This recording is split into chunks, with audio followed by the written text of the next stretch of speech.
Living free from violence and feeling safe at home are basic human rights. But for too many Australians, that is not their reality. Violence changes lives, it affects our health, our relationships, our sense of self, and its impact can span generations.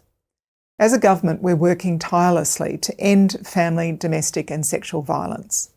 The National Plan to End Violence Against Women and Children is our 10-year roadmap to get there. And in the months ahead, we'll be developing the second 5-year action plan as part of the National Plan. To get it right, we're inviting people across Australia to share their insights, their expertise and their ideas. We know that people often need support from multiple services, from health and justice, housing, education, community services, and we know that when those systems don't work together well enough, people slip through the cracks. Some people are asked to tell their story over and over, others are not heard at all. So we're responding to these challenges with a coordinated national approach.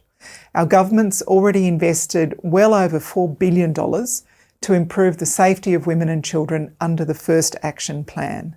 That work's already supported more than 1,400 organisations and helped over 440,000 people across Australia who are experiencing family, domestic or sexual violence.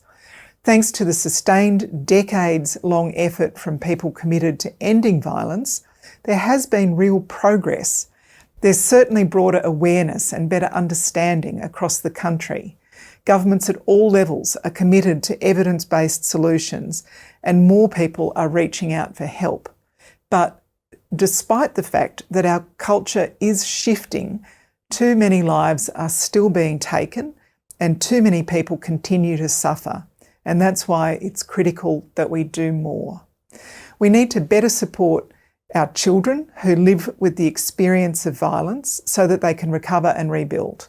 We need to work harder to stop sexual violence and help victim survivors heal. And we need to activate more systems and services capable of intervening early to disrupt cycles of violence and strengthen safety.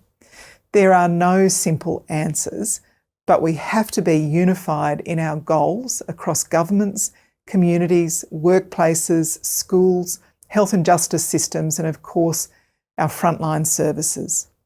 Together, we can identify and implement high-impact solutions.